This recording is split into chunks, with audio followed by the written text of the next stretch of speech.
El bautismo del Espíritu Santo es tan importante que Jesús en verdad lo enfatizó antes de volver al Padre, después de resucitar de los muertos. Pasó 40 días con sus discípulos. Y no solo eso, 500 discípulos lo vieron. Amén. Y antes de ascender, estas fueron sus palabras. En Lucas 24, esto es lo que él dijo. He aquí, yo enviaré la promesa de mi Padre sobre ustedes, pero quédense en la ciudad de Jerusalén hasta que sean embestidos de poder de lo alto. Digan la promesa. La promesa es un artículo definido. La promesa de mi Padre. Entonces, en todo el Antiguo Testamento tenemos muchas promesas de Dios, pero existe la promesa. ¿Puedo oír un buen amén? Digan, la promesa. Entonces, ¿cuál es la promesa? Es una promesa definitiva a la que se alude.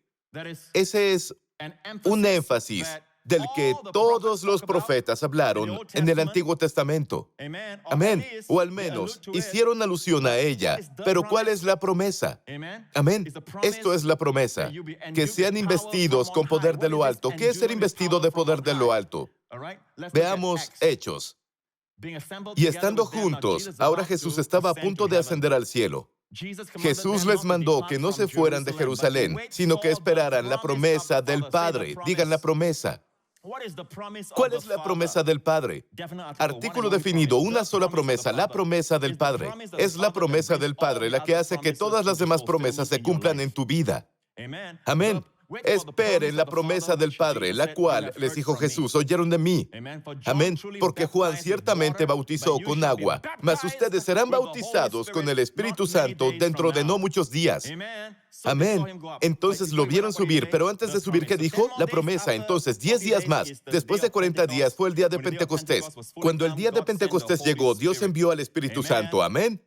Y dice así aquí, muéstrales Hechos 2, la primera parte. Cuando llegó el día de Pentecostés, vino del cielo un estruendo como un viento recio. ¿Por qué dice cuando llegó el día de Pentecostés? Porque el primer Pentecostés en el Antiguo Testamento fue cuando les dieron la ley. Dios dio la ley, ¿cierto? Ese fue el primer Pentecostés. Y el resultado fue que 3,000 personas murieron al pie de la montaña. Pero cuando el día de Pentecostés en el Nuevo Testamento había llegado un nuevo pacto, porque Jesús ya había muerto, había pagado por nuestros pecados, la sangre había sido derramada, ahora el Espíritu respondió a la sangre. ¿Están escuchando? Cuando llegó el día de Pentecostés, vino el Espíritu Santo. Entonces, obviamente, el día de Pentecostés para los judíos, incluso hoy, está solo de este lado. Es muy triste porque la ley exige, pero nunca imparte. La ley es santa, pero no puede impartir santidad. La ley es justa, pero no puede darte el regalo de justicia. Pero lo que la ley exige, el Espíritu lo provee. El Espíritu imparte, el Espíritu da. ¿Puedo oír un buen amén? La ley exige justicia, el Espíritu de Dios te imparte justicia. Amén. Te da el don de la justicia. Todo lo que necesitemos hoy, el Espíritu Santo nos lo impartirá. No está ahí para exigir. Si piensas que el Espíritu Santo es exigente, pusiste al Espíritu Santo en un lugar donde no pertenece. Él está allí para impartir, para ayudar. ¿Puedo oír un buen amén? Así que, en el día de Pentecostés, el primer Pentecostés se dio la ley, 3,000 murieron. El Pentecostés del Nuevo Pacto, ese día, cuando Pentecostés llegó, el Espíritu fue dado y 3,000 personas fueron salvadas ese día. Y Pedro, en ese sermón, antes de que 3,000 fueran salvos, él predicó un sermón que hizo que las 3,000 personas fueran salvas. Pedro realmente dijo cuando se puso de pie, enséñales Hechos 2, baja, a este Jesús resucitó Dios, de lo cual todos nosotros somos testigos. Así que exaltado por la diestra de Dios, les estaba contando lo que le sucedió a Jesús después de que resucitó de los muertos. Él vio a Jesús subir al cielo hacía 10 días y aquí les dijo, así que exaltado a la diestra de Dios, aleluya. El que fue coronado de espinas ahora está coronado de gloria y honor, aleluya.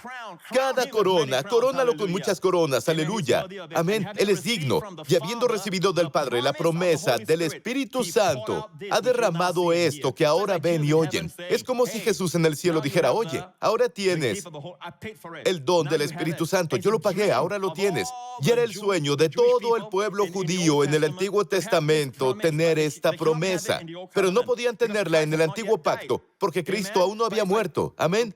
Pero es como Pedro dijo aquí, Él ha recibido del Padre la promesa del Espíritu Santo. Ahora Él ha derramado esto que ahora ahora ven y oyen. Estaban orando en lenguas, dice la Biblia, y cuando el Espíritu Santo los llenó, todos hablaban en lenguas. Y es algo que la gente podía ver y oír. Amén. Esta idea de que eres salvo y luego eres bautizado en el Espíritu Santo inmediatamente no es escritural. Ahora, tienes al Espíritu Santo cuando eres salvo. No dudes de que tienes el Espíritu Santo, pero una cosa es tener el Espíritu Santo, otra cosa es que el Espíritu Santo te tenga a ti. Puedo beber agua y ahora hay agua dentro de mí. Pero si me sumerjo en la piscina, ahora estoy en el agua. El bautismo del Espíritu Santo es que te sumerjas en la piscina. Amén. Cuando eres salvo, tienes el agua dentro de ti. Pero el bautismo del Espíritu Santo es estar sumergido en el Espíritu Santo. ¡Aleluya! ¿Has tenido eso? Pablo les dijo a los creyentes en Éfeso, en el libro de los Hechos, Pablo pasó por la ciudad de Éfeso y vio a los creyentes allí y les preguntó, ¿ya recibieron al Espíritu Santo desde que creyeron? Obviamente se estaba refiriendo al bautismo del Espíritu Santo. ¿Y cuántos saben que en el cielo, una de las primeras cosas de las que Jesús se alegró tanto por haberla recibido del Padre fue la promesa del Espíritu Santo, y Él la compartió, que ahora ven y oyen, les dijo Pedro. Amén. ¿Recuerdan cuando Jesús caminaba sobre la tierra? Un día en particular, el gran día de la fiesta, Hoshana Rabbah, en Juan 7. En el último día del gran día de la fiesta, que es Hoshana Rabbah, así lo llama el pueblo judío, el gran día de la fiesta del tabernáculo, el último día. Jesús se puso de pie y alzó la voz diciendo, si alguno tiene sed, venga a mí y beba. ¿Qué tan difícil es? Sabes, los mandamientos de la gracia son en realidad, te habilitan. Si tienes sed, ven a beber. ¿Es un mandamiento? El imperativo. ¿Es eso realmente algo difícil? Si tienes hambre, come. ¿Entienden? Los mandamientos del nuevo pacto son mandamientos que en realidad son parte de tu naturaleza. Amén. Si alguno tiene sed, venga a mí y beba. El que cree en mí, como dice la Escritura, de su interior correrán ríos de agua viva. Próximo versículo. Esto dijo del Espíritu que habían de recibir los que creyesen en Él. Eso somos tú y yo. Pues el Espíritu Santo, escucha, el Espíritu Santo aún no había venido porque Jesús no había sido aún glorificado. ¿Están escuchando? El Espíritu Santo aún no había sido dado porque Jesús aún no había sido glorificado. Amén. En otras palabras, cuando Jesús es glorificado, ¿qué significa? Se da el Espíritu Santo. La vida del Espíritu Santo es una vida maravillosa. Muchas veces, si oras en el Espíritu, oras en lenguas, amén, sensibilizarás tu espíritu al Espíritu Santo y vivirás percibiendo en lugar de razonar. ¿Por qué la gente vive derrotada? Porque razonan mucho en lugar de percibir. Dios le dijo a Adán, antes de que llegara Eva, Dios le dijo a Adán, de todos los árboles del jardín puedes comer libremente. Akol takal, en hebreo. La palabra akal aparece 2 veces, come, come. Eso significa comer libremente. Como incluso en casa decimos, come, come, come. Estamos muy cerca del hebreo. Entonces, literalmente, en hebreo es comer libremente. Dios dijo que comiera libremente. Entonces, mira la generosidad de Dios. La gente dice, Dios les prohibió el árbol. ¿Por qué te concentras en eso? ¿Sabes cuántos árboles hay de los que puedes comer libremente? Pero fue para mostrarme honor a mí y a mi señoría, para mostrar que me reconoces como Dios. De eso se trata el diezmo. De acuerdo, no tienes que diezmar. Tienes la oportunidad. Es para personas con revelación, así que reconoce. No comas de este árbol. Pero es un árbol que Dios dio, Dios lo plantó. Pero está destinado a que el hombre no coma de él y muestre la propiedad de Dios. El hombre es un mayordomo, amén. ¿Están escuchando? Pero si profundizas, ¿cuál es la naturaleza del árbol? ¿Cómo se llama el árbol? Conocimiento del bien y del mal. ¿Qué hay de malo en el conocimiento del bien? Es tan mortal como el conocimiento del mal. El día que comas de él, Dios le dijo a Adán, muriendo en hebreo, morir, mueres lentamente, mueres espiritualmente y mueres lentamente. Muriendo morirás físicamente algún día. Muriendo morirás en hebreo. En nuestro idioma, ciertamente morirás. Entonces, hoy el hombre aún está comiendo del árbol del conocimiento. Preguntan, ¿esto es bueno o malo? Esa no es la cuestión. ¿Es esto lo que el Espíritu dice que haga? ¿Están escuchando? A veces te sorprenderá que darle a alguien está mal. Como el hijo pródigo estaba en el chiquero Y Dios estaba tratando con él sobre cómo trató a su padre, por la forma en que fue tan grosero, la forma en que deshonró a su padre, la forma en que derrochó su herencia. Y estaba viendo la comida de los cerdos, e incluso la comida de los cerdos se veía bien. Las vainas que comían los cerdos se veían bien. Y él pensó, un momento, en la casa de mi padre, incluso los sirvientes de la casa del padre comen mejor que esto. Me levantaré e iré a mi padre y entonces llegas tú. Ay, pobrecito, ten. Le das dinero. Estás destruyendo lo que Dios está haciendo. A veces, hacer algo lindo, algo bueno, puede no ser del Espíritu. ¿Están oyendo? Marcos 2, rápido. Muy bien. Al ver Jesús la fe de ellos, dijo al paralítico, hijo, tus pecados te son perdonados, baja. Estaban allí sentados algunos de los escribas, los cuales cavilaban en sus corazones. ¿Dónde estaban cavilando? Razonamiento. El griego es dialogismos, diálogo. La palabra proviene de lógica, lógica, dialógica. Dialogismos. Es la palabra griega aquí. Estaban razonando. Cavilar es razonar. Como ahora, cuando Dios se está moviendo, puede haber algunos razonando. ¿Cómo pueden? Ese es tu problema. Y cuando vives razonando, no puedes vivir la vida abundante. Vivimos por el Espíritu. El Espíritu es más rápido que la mente. Sabes cosas antes de que tu mente pueda razonarlas. De hecho, a veces la mente necesita incluso días antes de que lleguemos a la conclusión. Pero el Espíritu entiende muy rápido. Estoy llegando a algo muy emocionante y ya no hay tiempo. Entonces, creo que haremos una conferencia. Amén. Una conferencia de día completo. ¿Por qué habla los fariseos, los escribas dicen, ¿por qué habla blasfemias así? ¿Quién puede perdonar pecados sino solo Dios? Logismos, usar la lógica, y tienen razón. Solo Dios puede perdonar los pecados y el hombre es Dios. Y conociendo luego Jesús en su espíritu que cavilaban de esta manera dentro de sí mismos, les dijo, ¿por qué razonan así en sus corazones? Jesús percibió en su espíritu que ellos razonaban. Jesús les dijo, ¿por qué razonan sobre estas cosas en sus corazones? Jesús percibió en su espíritu. Muchos de ustedes a veces saben cosas antes de que su mente pueda procesarlo. Estás a punto de firmar un trato, estás a punto de ir a alguna parte, o alguien habla contigo, es muy simpático, te felicita, te adula más que un cumplido, pero por dentro, señoras, han conocido a esos tipos antes. Amén. Algo no está bien por dentro. No te sientes bien, aunque todo lo que diga esté bien, todo lo que diga esté muy bien. Has estado allí antes donde tu espíritu, has estado en lugares, vamos a usar esta ilustración. Has estado en una situación en la que dices, ya lo sabía, lo sabía. No sé por qué no hice caso, lo sabía. Ese es el espíritu. No importa, no te condenes, sigue adelante, la sangre lo ha limpiado, avanza, amén. Aprende de ahora en adelante. Alabado sea el Señor, Jesús vive percibiendo. Una mujer tocó. Si tocas un cuerpo, puedes sentirlo, ¿verdad? Pero ella no tocó su cuerpo, la mujer con el flujo de sangre tocó su ropa. O más bien el borde. Hablemos de la ropa o el borde. No puedes sentirlo en tu cuerpo. Pero Jesús se detuvo, se dio la vuelta. Alguien me tocó. Luego Pedro dijo, todos te están tocando.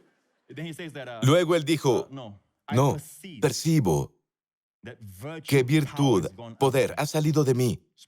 Percepción espiritual, muy rápido.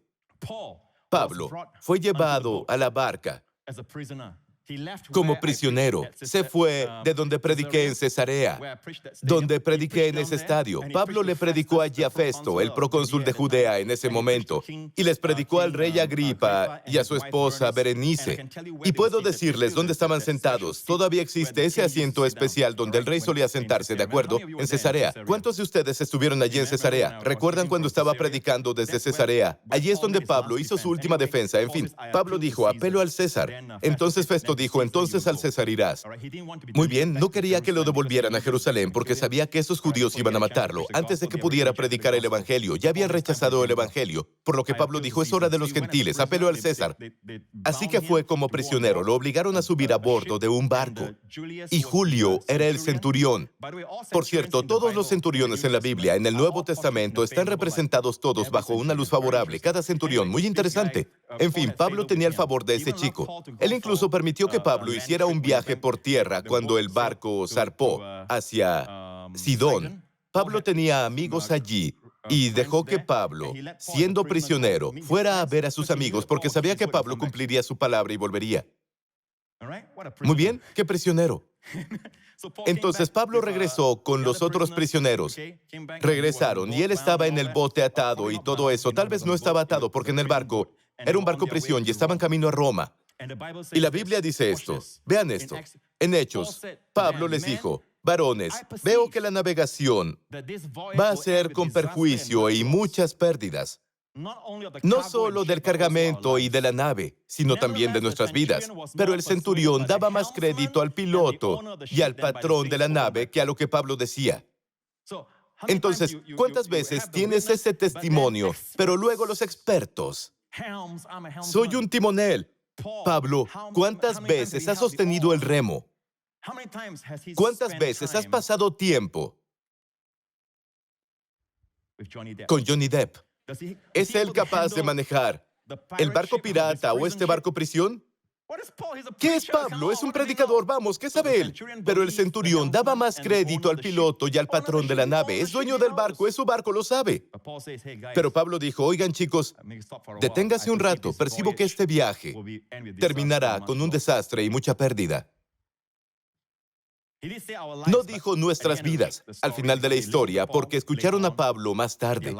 Salvaron sus vidas. Originalmente dijo, también nuestras vidas. ¿Cierto? Él percibió, incluso antes de que llegaran a Roma, él percibió y luego baja. Siendo incómodo el puerto para invernar, la mayoría acordó zarpar de allí. Por si pudiesen arribar a Fenice, puerto de Creta que mira al noroeste y al sudeste e invernar allí, y soplando una brisa del sur. Todo parece ir en la dirección correcta. Invierte. Todos dicen invierte, invierte. Pero el Espíritu dice no. Todos dicen ve, ve, ve. El Espíritu dice no. ¿Qué te está diciendo el Espíritu? Deja de ser orgulloso, deja de depender de tu mente. Tu mente te llevará a angustias y pérdidas y desastres. ¿Qué está diciendo el Espíritu? Y no te condenes. Lo pasado es pasado, ¿entiende? Solo te digo que es hora de aprender a dejarse guiar por el Espíritu. ¿Estás aquí para qué? Amén. Estás aquí para aprender. Amén. Alabado sea el Señor. Deja de mirar al pasado. Algunos ven atrás. Ya está bien. Olvídate del pasado. Se ha ido. Amén. No te preocupes. Dios cuida tu retaguardia también. Pero no puedes depender de las circunstancias. Soplando una brisa del sur que soplaba suavemente, oye, es propicia para navegar. Pareciéndoles que ya tenían lo que deseaban, levantaron anclas e iban costeando Creta. Todos saben lo que pasó, ¿verdad? Siguiente versículo. Pero no mucho después, dio contra la nave un viento huracanado llamado Euroclidón. Siendo arrebatada la nave y no pudiendo poner la proa al viento, nos dejamos llevar. Finalmente, el viento los llevó a donde sea, golpeados aquí y allá. Tenían que dejarse llevar, todo porque no escucharon a Pablo. ¿Fue necesario? No. Y finalmente, después de muchos días, miren esto, baja. Como hacía ya mucho que no comíamos, Pablo, puesto en pie en medio de ellos, dijo, debieron haberme oído. Me encanta. Escuchen. Oigan, chicos, debieron haberme escuchado. Un prisionero diciéndole al dueño del barco, al timonel, a los expertos, diciéndole al centurión, diciendo a los soldados romanos, chicos, deberían haberme escuchado. Ese es el lugar a donde Dios quiere llevar a los creyentes. Que la gente te vea y diga, él tenía razón, ella tenía razón. Deberían haberme oído. Y no zarpar de Creta tan solo para recibir este perjuicio y pérdida. Perdieron muchas cosas, estoy saltando, ¿de acuerdo? Estoy avanzando, pero ahora los exhorto a tener buen ánimo. Sin embargo, no los condenó, miren eso. Pues no habrá ninguna pérdida de vida entre ustedes, sino solamente la nave. Porque esta noche ha estado conmigo el ángel del Dios de quien soy y a quien sirvo. Diciendo, Pablo, no temas, es necesario que comparezcas ante César, y aquí Dios te ha concedido todos los que navegan contigo. Por tanto, varones, tengan buen ánimo, porque yo confío en Dios que será como se me ha dicho. Con todo, es necesario que demos en alguna isla. Y eso sucedió en la isla de Malta, donde su barco se atascó entre dos mares.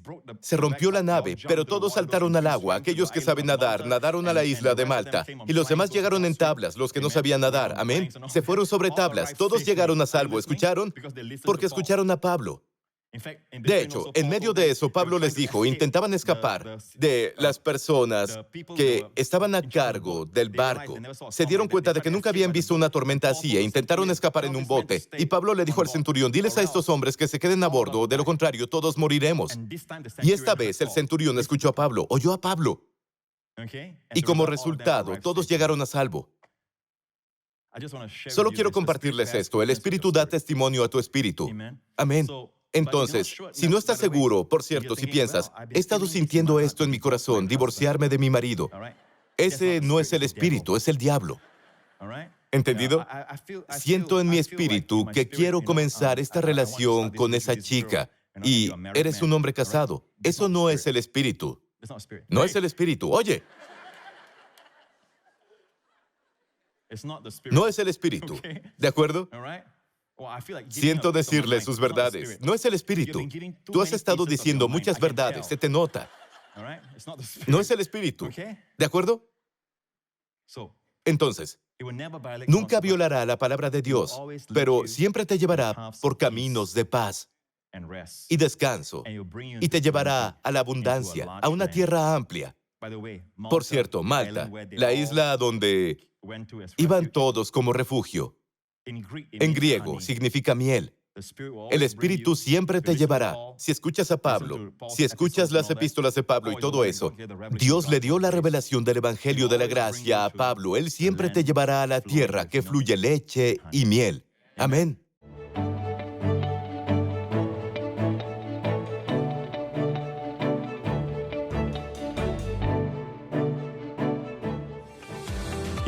Si fuiste bendecido por este video, por favor comenta qué fue lo que te habló a ti.